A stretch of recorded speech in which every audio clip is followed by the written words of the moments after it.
Take a second and just breathe. I want you to imagine you're standing at the very base of this massive, shimmering mountain.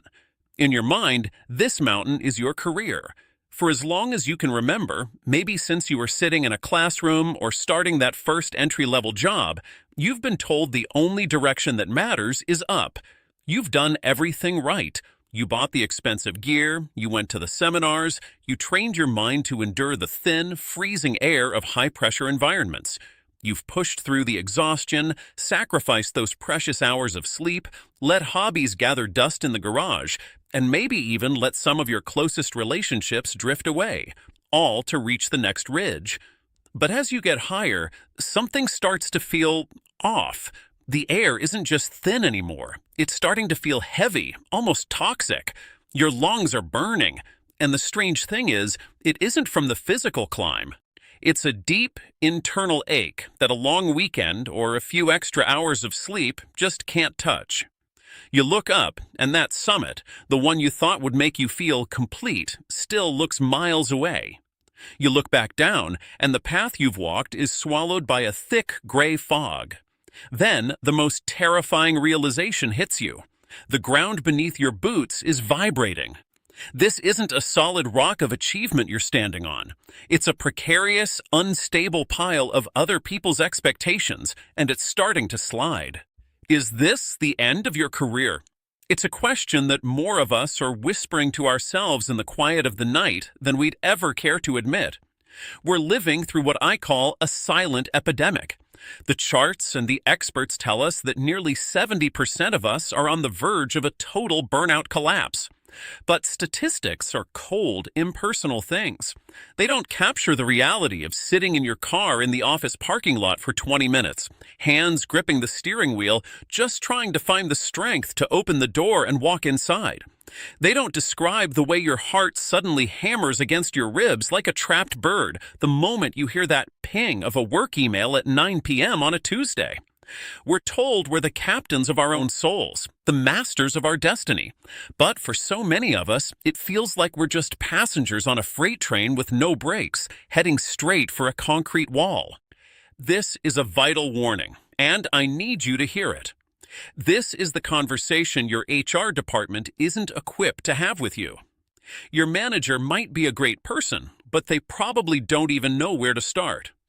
We've been conditioned to think that the end of a career is some big cinematic event, a dramatic firing, a company going under, a massive scandal. But that's rarely how it happens. The real endings happen in the silence. They happen in the ignored whispers of the mind. They happen when that spark of curiosity you used to have is replaced by a heavy, leaden dread. They happen when you finally realize that the ladder you've been killing yourself to climb is leaning against a wall that was never structurally sound to begin with. Think about that high achiever you know. Maybe it's a colleague you admire, a friend who seems to have it all together. Or, if we're being really honest here, it's the person you see in the mirror every morning while you're brushing your teeth. On the outside, the picture is perfect. The LinkedIn profile is polished to a shine, the titles sound impressive at dinner parties, and the salary is growing. But behind that digital curtain, there is a collapse in progress. It's a slow-motion wreck. We've been taught to ignore those mental whispers, that tiny voice in the back of your head saying, "I just can't do this anymore," and we dismiss them as weakness or laziness. We tell ourselves we just need a better vacation, a fancier planner, or maybe just one more double espresso. We treat ourselves like machines that just need a quick software update or a new battery. But you aren't a machine. You are a human being with a heart that gets tired and a spirit with a finite amount of capital. And right now, the workplace might be demanding a price from you that you simply cannot afford to pay without losing the very essence of who you are. What if this end isn't actually a failure? What if this feeling of reaching your absolute limit, this wall you've hit, is actually a biological and spiritual emergency signal? If you keep ignoring it, the end of your career won't be a choice you get to make. It'll be a collapse that's forced upon you. Today, I want us to look into the abyss of workplace mental health together. I'm not here to scare you, but I am here to help save you.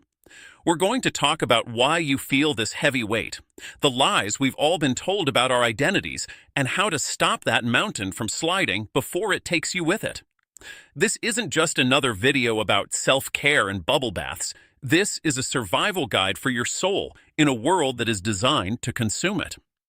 Before we dive into the how-to and the why, I want to stop for a second and just tell you, I see you. I really do. I don't just see your job title or that impressive list of things you've accomplished. I see the weight that's pulling your shoulders down. I know what it's like when the Sunday scaries don't even wait for Sunday anymore. For so many of you, that cold, hollow knot in your stomach starts forming on Saturday afternoon. Maybe you're at the grocery store picking out apples, or you're out in the yard playing with the kids or the dog, but you aren't really there. Your mind is already 48 hours into the future, bracing for the impact of Monday morning. You're physically in the room, but your soul is already being dragged back into that fluorescent lit arena of deadlines and demands. It's exhausting to live 2 days ahead of yourself. And let's talk about the mask we all wear. We've become experts at it, haven't we? It's that professional face you put on, the exact millisecond your camera turns on for a Zoom call. It's the way you force your voice into that cheerful, can-do rhythm when your boss asks how your weekend was. On the inside, you might feel like you're screaming, or maybe even worse, you feel absolutely nothing at all, just a numb, echoing void. But the mask stays on because that's what we do. You tell yourself that everyone else in those little digital boxes has it all figured out, so you have to keep up appearances too. You see your coworkers smiling on the screen and you think, why am I the only one drowning here? But the truth is, you're in a room full of people who are all gasping for air, pretending they're world-class swimmers. I want to speak to the high-functioning burnouts for a moment. You're the ones still hitting every KPI. You're the ones answering emails within 5 minutes, even at dinner. You're still delivering those perfect presentations that leave everyone impressed. To the outside world, you're the MVP, the rock, the one who never breaks. But at night, you're staring at the ceiling for 4 hours. Your brain stuck on a loop, replaying a tiny, insignificant comment you made 3 days ago. You're exhausted down to your very marrow, yet sleep feels like a stranger. You've lost the ability to actually taste your food, to get lost in a hobby, or to even have a real conversation without checking your watch. Your nervous system is permanently stuck in fight or flight, as if there's a tiger in the room with you at all times. If this is you, please hear me. Your ability to keep functioning doesn't mean you aren't suffering. You're burning down the house just to keep the office warm, and that's a fire that eventually runs out of fuel. Then there's the quiet quitter out of survival. People use that term so negatively these days, but I see it for what it often is, a desperate last-ditch act of self-preservation. It's what happens when a person realizes that no matter how much of their life they pour into the machine will always ask for more. You've started doing the bare minimum because the maximum almost put you in the hospital last year. And I know you feel a deep, nagging sense of guilt about it. You used to be the person who cared the most. You were the one with the passion. Now you feel like a ghost in your own life. You sit at your desk, staring at a blinking cursor for an hour, paralyzed by a task that used to take you 10 minutes. It's not that you've become lazy, it's that your brain is literally trying to protect you. It's saying, I have nothing left to give you. Please stop. And we can't forget the caregivers carrying double loads. You're expected to be a powerhouse at the office, but your off hours are spent caring for aging parents, managing a household, or trying to be the perfect parent. You're the glue for everyone else.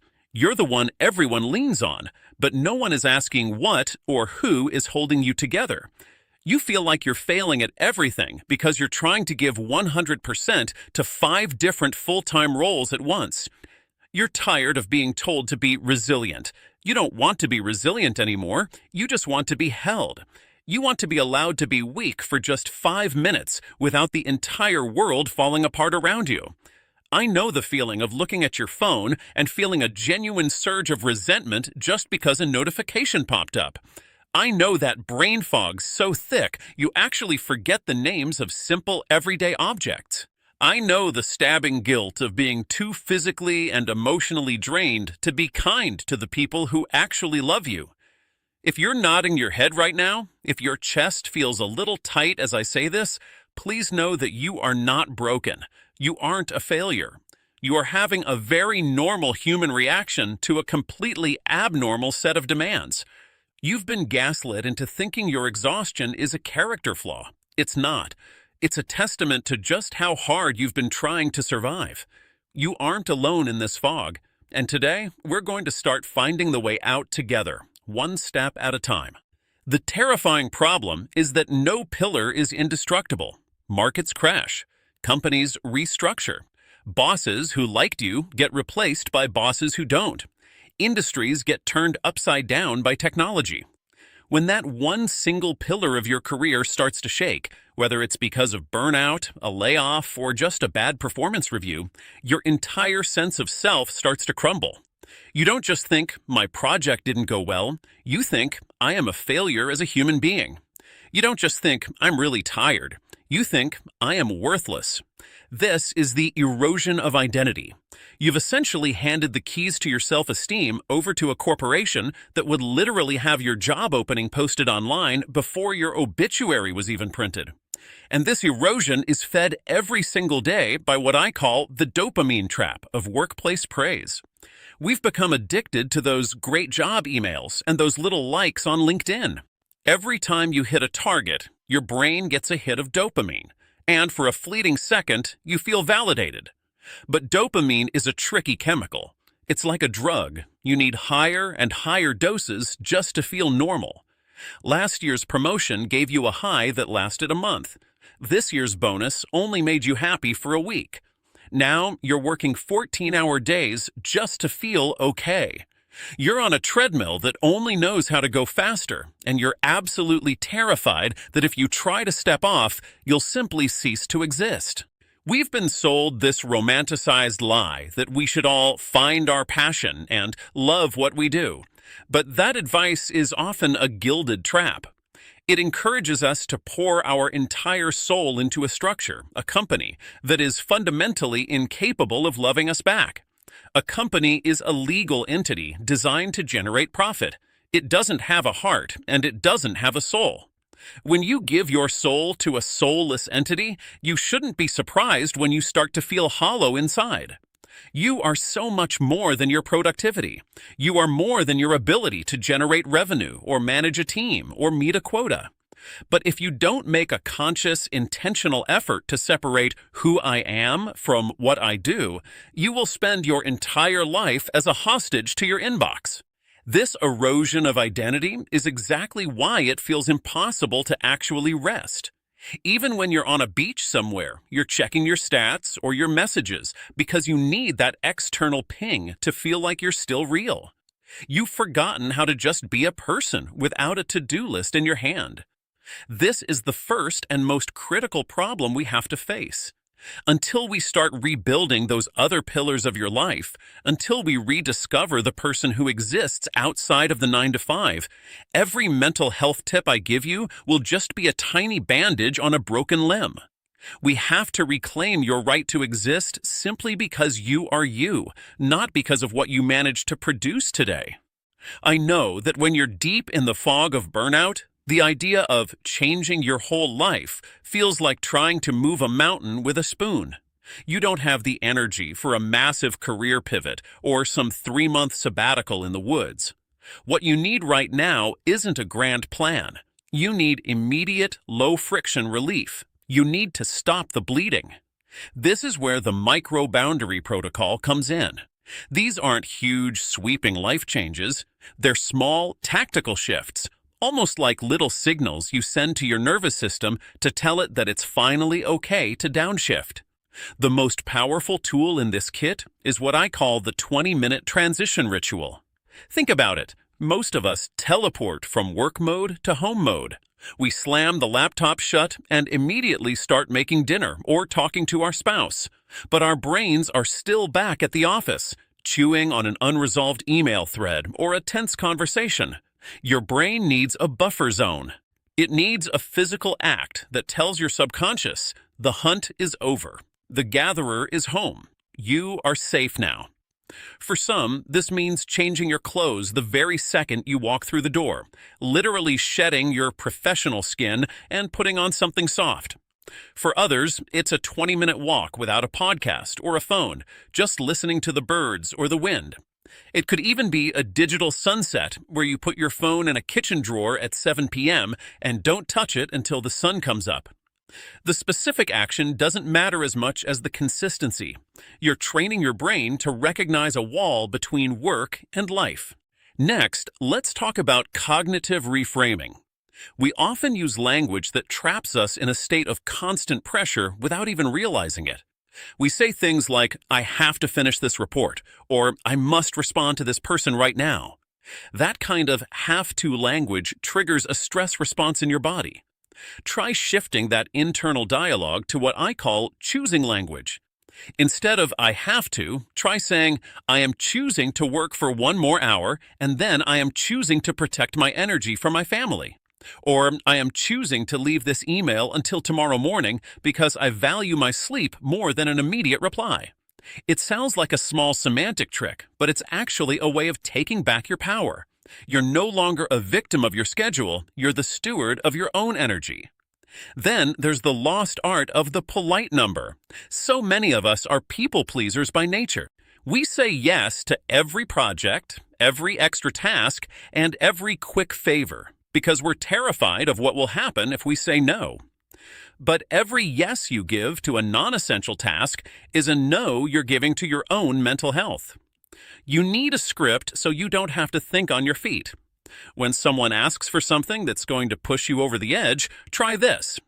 "I'd really love to help with this, but my current priorities won't allow me to give it the attention it deserves right now. Should we look at my current list and see what can be moved, or should we find someone else for this?" This isn't being difficult, it's being a professional. You're showing that you value the quality of your work over the quantity of your tasks. Finally, I want you to embrace the micro break. We've been brainwashed into thinking a break only counts if it's a 2-week trip to Hawaii. But your nervous system doesn't care about your airline miles, it needs reset points throughout the day. Set a timer on your phone for every 90 minutes. When it goes off, stand up. Look at something at least 20 feet away to rest your eyes. Take 3 deep, slow breaths into your belly. That's it, 60 seconds. These micro breaks act like a clear cache button for your brain. They prevent the compounding interest of stress from building up into a total meltdown by 5 p.m. These small shifts won't fix a toxic boss or a broken industry, but they will give you the breathing room you need to start thinking clearly again. In the middle of all this modern noise and the frantic pace of our always-on world, there is an ancient, quiet wisdom that offers us a completely different way to live. There's a profound invitation that Jesus gave, and I think it speaks directly to us today.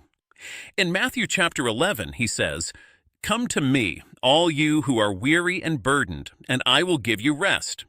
Take my yoke upon you and learn from me, for I am gentle and humble in heart, and you will find rest for your souls. For my yoke is easy and my burden is light." I want you to really listen to the language he uses there. He doesn't say, "Come to me once you've finally cleared your inbox." He doesn't say, "Come to me after you've hit all your quarterly goals and earned a break." He speaks directly to those who are already weary, already burdened. This is an invitation meant for the burnt out, the anxious, the overwhelmed, and the person who feels like they're at the end of their rope. He's showing us a contrast between the yoke of the world and his own way of living. If you don't know, a yoke is a heavy wooden beam that harnesses 2 oxen together so they can pull a heavy load. The world's yoke is jagged, it's heavy, and it never, ever stops pulling. It always demands more, more, more. It's a system that tells you your value as a person is something you have to go out and earn every single Monday morning through your labor and your sweat. But he describes his yoke as easy and his burden as light. Now, this doesn't mean we stop working or stop being productive. It means we change where we work from. It means we start working from a place of rest, rather than working for the purpose of getting rest. It's a radical, upside-down shift in perspective. In the ancient biblical story, we see this beautiful concept of the Sabbath. In our world today, we treat rest like a reward, like a gold star we get for being a good, productive worker. But in the wisdom of the Sabbath, rest comes first. It's a foundational recognition that your value is something you were born with. It was given to you by God, and it is completely 100% independent of what you managed to accomplish today. When the Sabbath was first established, it was actually a revolutionary act of social justice. It was a loud declaration to a world built on slavery and endless toil that human beings are not just tools or machines. When you choose to rest, you are performing a beautiful act of resistance. You are saying to the world, "My life is not defined by my output. I am a child of God, and I am loved simply because I exist, not because I am useful." This is the rest for your soul that no corporation, no matter how progressive its perks are, can ever provide for you. As we draw this conversation to a close, I want to ask you to do something very simple. Just take one deep, intentional breath. Right now, in this very moment, you are okay. The emails haven't gone anywhere. The deadlines are still waiting, but you are here and you are safe. We've spent this time together today because those warning signs you've been feeling, the dread, the exhaustion, the fog, they aren't signals that you are failing as a professional. They are beautiful, painful signals that you are a human being. Your career is a marathon, and like any long race, it requires pacing, it requires nourishment, and it requires you to stop and catch your breath. But your soul is the runner, and if the runner collapses from exhaustion, the race doesn't matter anymore. There is no title, no bonus, and no promotion at the end of a career that is worth the sacrifice of your mental, physical, and spiritual health. So, let's go back to that first question. Is this the end of your career? Maybe it is the end of the way you've been working. Maybe it's the end of the lie that your job is the most important thing about you. And if that's true, then this end is actually a beautiful, necessary new beginning. It's the start of a life where you are back in the driver's seat. It's the beginning of a life where your boundaries are something you're proud of, and where your worth isn't something tied to a spreadsheet or a performance review. You have the power to stop the slide. You have the absolute right to choose your own health. I want us to break that toxic silence right here and now. That stigma tax only works when we're all hiding. I want to invite you to go down to the comments section and just leave one single word that describes how you are feeling right now. Maybe that word is weary. Maybe it's hopeful. Maybe it's numb or ready. Whatever it is, just put it out there. Let's look at that wall of words and realize once and for all that we are not alone in this. There is a whole community of us navigating these same heavy waters. Your one word might be the very thing that helps someone else feel like they can breathe again today. If this message felt like it was meant for you, if you felt a sense of relief or maybe a little spark of clarity, I'd love for you to join this community by subscribing. We're going to keep having these soul-first conversations. We're going to keep exploring how to be excellent at what you do without losing your mind or your spirit in the process. We'll talk more about setting boundaries, reclaiming your identity, and the practical, everyday steps to building a life that is actually sustainable. Finally, I want to leave you with a little blessing as you go back into your day. May you find the courage to listen to those quiet mental whispers before they have to become screams. May you have the strength to set just one small boundary this week and the deep peace to not feel a single ounce of guilt about it. May you always remember that you are a human being of infinite, unshakable value, regardless of what you checked off your list today. I wish you peace over productivity and a soul that feels well-rested and deeply, deeply loved. Go gently into the rest of your day. You've done enough for now.